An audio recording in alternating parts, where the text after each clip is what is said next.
guys, it's Chris Weatherman here, Survival Dispatch, with our good buddy Charley Hogwood today. We drug him down from Georgia, kicking and screaming. And, yeah, you did. I'm not here long, so make it count. The clock is running, boys. On the clock.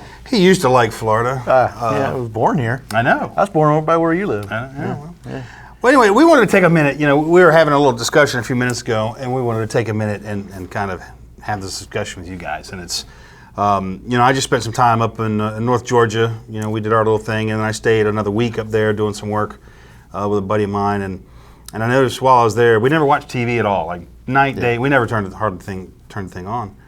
But I still had my phone, and so I was following all the stuff I normally follow. Yeah.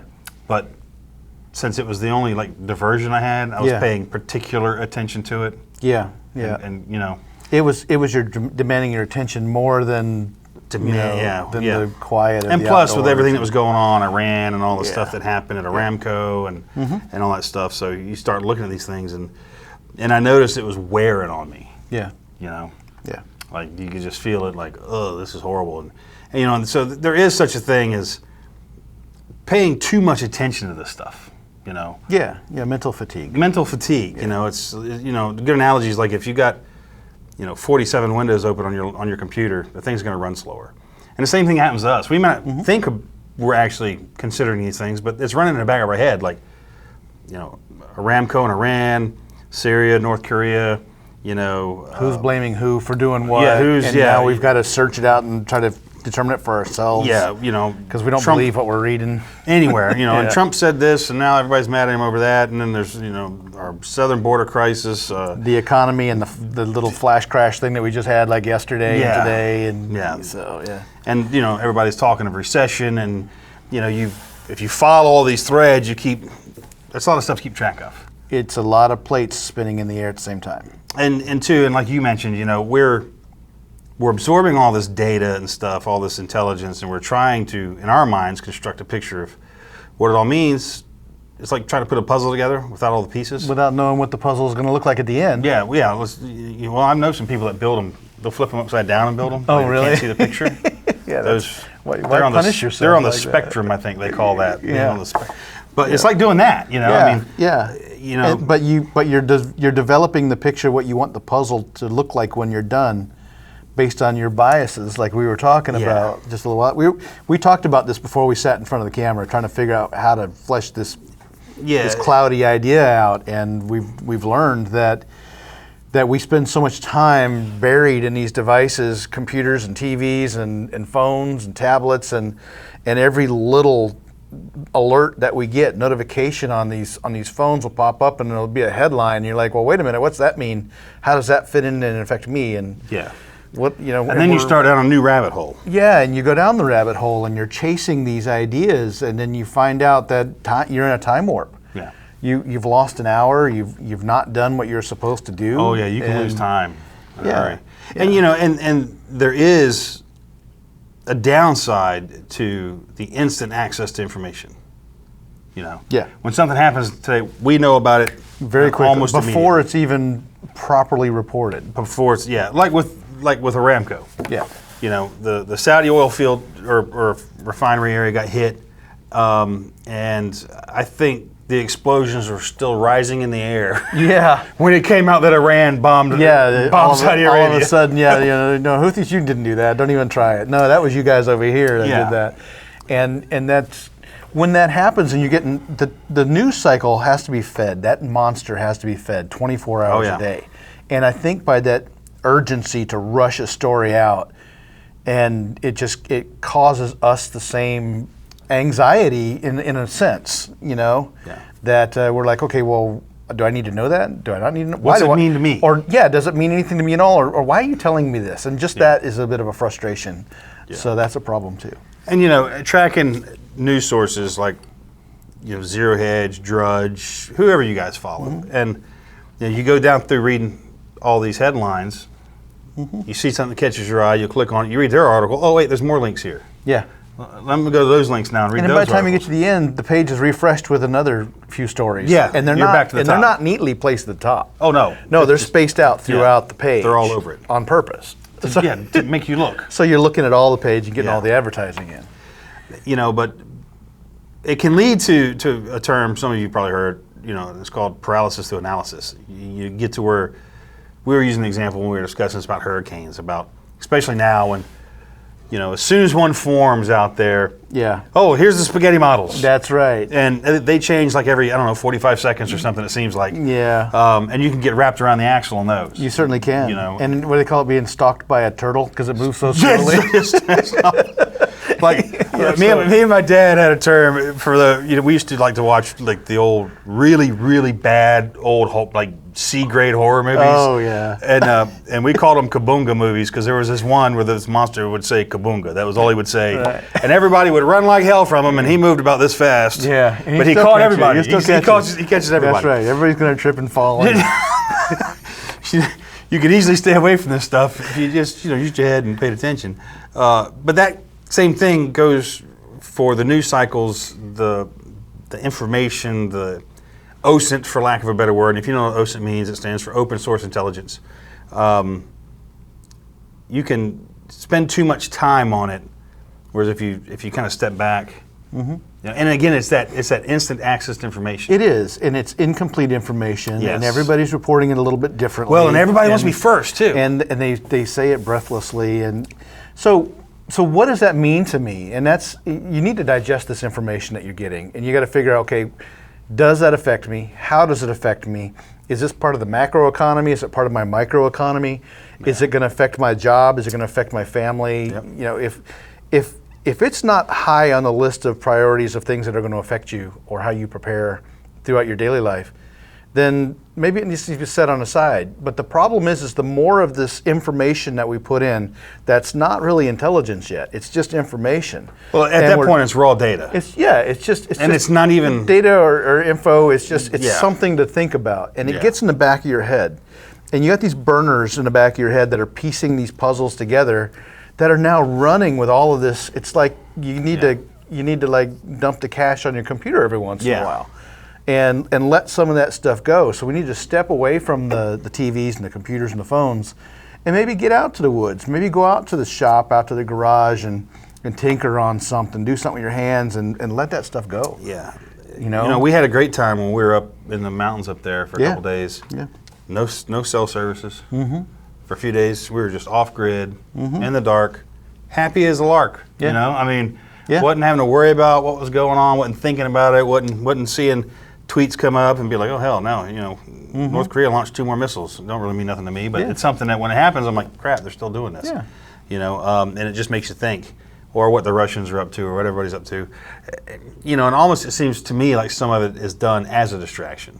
Because again, you guys remember, in intelligence circles, a lot of stuff is done for distraction. Sure, disinformation. Sir. Like with the whole, or again, go back to the Aramco thing. First it was the Houthis, then they came out of Iraq. No, now they're saying they came out of the north. Now, they're still trying to develop. The Saudis have said they're taking a slow, measured response to this in that we're going to collect the evidence, we're going to analyze the evidence. They've yet to rule, whereas the moment it happened, it was in U.S. media, Iran bombed Saudi Arabia, with drone swarm and cruise missiles.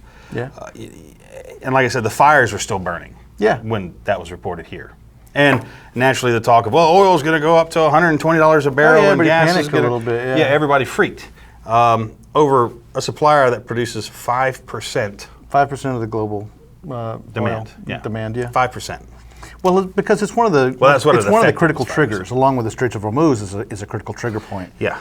And so that facility is on that list as well too. Sure. And there's a couple of key critical infrastructure points that if something were to happen, it crosses a red line that was not intended to be crossed. So once you've done that and now you normalize that, you've escalated a problem, and it starts to make people worry. It makes people jittery, and markets don't like jittery or uncertainty. Yeah, and that's hence the flash crash thing we were talking about. Yeah, because and while we were sitting at lunch just a little while ago, I'm looking at my phone. Yeah. What do we do? Yeah. And I see the a cash shortage from the banks. Were running out of cash yesterday. Yeah. And you're like, well, that sounds terrible, until you realize, well, the corporate taxes are due, and then banks were pulling more money for other benefits that they needed to provide. And so it wasn't necessarily a recession thing. It was just an odd confluence of events that, so we'll see. But that's the problem. There you go. But that is exactly the problem. That's exactly the problem. Oh, there's a problem. Oh, wait, it's not. This is why it's happened. Okay, but is it? Yeah. Well, yeah, we don't know. I mean, but does it matter to us yet? No. But So- a lot of you guys are probably like us. We want to know ahead. Yeah, that's why we pay attention. We do. We pay a lot of attention ahead of time. But you can overdo it, and I found myself over it. And so now, like when I work, I turn my phone, the ringer off, not even vibrating. Yeah. It'd be laying on my desk face down so I can't see it. And I don't keep Facebook or Twitter or anything like that open on my That's laptop. why you never answer the phone when I call. That's why I don't answer. Anybody who calls me knows I generally will not answer the phone if you call me because my ringer is never on. Because if it was, nobody would want to stand around me because it just doesn't stop. So what can we do about it? So what I would say that we can do about it is think about the way that you prepare. If you've identified the things that matter to you, and then you've realized that I can't prepare for 100 different scenarios, but to borrow an emergency management term for some of my other work is called an all hazards approach. And understand that all events, all disasters or disruptions have commonalities to them. It doesn't matter whether it's a severe storm or a hurricane, if they could both bring, or a car hitting a telephone pole, a light pole down the street knocks out my electricity. All three of those events will knock out my electricity. Sure. If I'm prepared to work without electricity, sure, I have now mitigated all of those problems. Yeah, and you look at it in the concentric rings of, like you said, will this directly affect me? So your personal emergencies, disasters, or whatever you want to call them, and then you start stepping out from there. Will that affect my community? Will that affect my state? My government? How does that affect us in the big picture? Yeah. Understand your trigger points. Yeah, that will cause something else to happen. And be ready. But two, like Charlie said earlier, take time to step back to forget that stuff. We've got generations growing up right now that, and we saw this at lunch.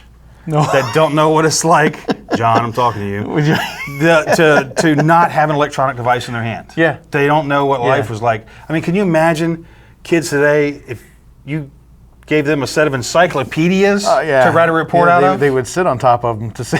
They would like, what are these things? I know, and I know it sounds dated and old, but when we used to find each other before, we didn't have cell phones. We had to call Billy's mom and say, "Hey, are you over there?" And then you could ride your bicycle for another mile. No, Billy just left and went to Tom's house. Yeah, now I'm going right over to Tom's house. But so that's the problem. But now we have so much access to information that's not just available, but that's pushed on us. Push notifications. Yeah, push notifications. All day long. Yeah, all day long. Yeah. But stepping back from that stuff, put the phone down. There was a trend there for a little while. You'd see it on TV too about like at dinner time. Everybody put your phone in a basket. Yeah, devices down, type of thing. Let's sit and eat. But taking time for yourself to get out of that loop, and it's just a bigger challenge for me personally because I follow this stuff constantly. Well, I'm a news junkie too, and so much of it. I'm a news junkie. I really like a lot of the OSINT guys that are. I mean, I can only imagine what those dudes are like because that's what they do all day long, 24 hours a day. Yeah. I mean, I'll get tweets from the You're same scouring dudes. just all these information sources. Yeah, but it's good to set it down and forget about it. Go do something else, like Charlie said, something to occupy your mind, occupy your hands, and that you enjoy. Yeah. Biggest thing is do something you enjoy. I'd recommend get some exercise, but that's that's not always high on the list of priorities. Maybe. Well, but you can exercise and have fun. Like tinkering in the garage. We've got a treadmill in our living room. Well, not living room, off to the side. And Mel, God bless her, she works that treadmill out. Yeah. She's trying to wear the tread off of it. I hate treadmills. I too. But I'll put my ruck on. Yeah. And I'll go walk. Yeah, to me that's more fun. That's way more fun. Yeah. And that's relaxing. I'm not looking at my phone. Yeah. I put it away and go do that. Or I go out to my shop and goof around, or I get on my tractor, do stuff. But you can get the same information, and you can double up on those kind of things by saying, okay, I'm going to take my dog out for a training in my neighborhood. And if I'm walking my neighborhood, now I'm also doing information gathering. Yeah. Do my neighbors have gardens? Do they have rain barrels? Do they have solar panels? Yeah, pay attention. Where are those little trails that go behind, the woods over here? You're getting some exercise. You're doing something different, but you're still occupying your mind. And I require a lot of information all the time. Yeah, me too. That's part of the challenge, and I'm sure a lot of you guys are the same way. That's why we're in this. Yeah, I mean, if you're watching this, that means you're part of Survival Dispatch, and that means you're thinking the way we all think. And if you've stuck through the length of this video, then you probably you need to put your device down. But we just wanted to mention it to you guys. I mean, you can overdo this thing. I'm guilty of it. I know that for a fact. But me realizing it the other day. Yeah. Because I felt it. I actually, I looked at Alan and I was like, dude, I'm getting sick of seeing this. Yeah. It's just all the time. It never stops. But sometimes the silence is deafening too. You're not when you start jonesing for what's going on. Well, yeah, then you feel like you're in a vacuum. Yeah, and that's what I'm saying. You got to balance. In case things. you missed it, there was an ICYMI. Yeah. In case you missed it, is actually it's an information push notification problem that the networks and the data providers try to fill. Right. And they'll actually put it out there, ICME, and it'll say, you're like, well, what? Did I miss something? And I got to look at it now. Yeah. So, try to find some balance. We talked too about making sure you're living your life. You can't be hiding under a rock as a prepper, expecting the world to end and not taking family vacations and stuff. Yeah. But remember to take time out for you too. And also, all that staring at your phone and going through those feeds takes away time from those around you, family, kids, that kind and of your thing. situational awareness when you're out in public. Yeah. Walking into light poles and... Well, people standing at the gas pumps on their phones when it cracks me up because they're there head down, not paying attention, and you can watch the news and find somebody being robbed at a gas station. Like that security guard we just saw that was... like that security guard standing with his head down. With his thigh holster on. In front of a school. Like, so... there's times to check and times to not check, but remember just to take the time to step back. Like I said, it was something that hit me the other day when I was overloading, lack of a better word. I was overloading on information because there was a lot of stuff happening at the time, and I felt it. So we felt it was worth mentioning to you guys to take the time to breathe, put the electronics down, step away from the news cycle for a little while. It's going to be there when you come back. It'll be the same stuff. All those notifications will be on your phone when you pick it up. They're not going anywhere. And if you're properly prepared, it doesn't matter anyway for the most part. Not really. If your power goes out, you're like, well, I knew it was going to go out or I expected it to go out. If it went out and you're ready for it, what's the big deal? Well, there you go. Yeah, so it's the what we want to do is prepare for the high frequency low impact events are more likely to happen than the high impact low frequency events. And all that stuff going on overseas, those are low frequency effects to us. But the things that are happening right in front of us now in our families and daily lives, that's where we got to start being more prepared. That's it. I mean, I think that's a good way to end it, guys. Yeah, we'll check it out. So take time to step away, spend more time with your family, put the electronics down and get outside. There's a big one. That's right. Get outside. Get outside. So get some sunlight, get some vitamin D3. D3, that's right. And in case you don't, we're going to have another video right after this. More to come, folks. So click the like, subscribe, click the bell so you guys see when they come up. And if you are not a subscriber to The Insider, you need to be. We call you freeloaders. Till next time, guys.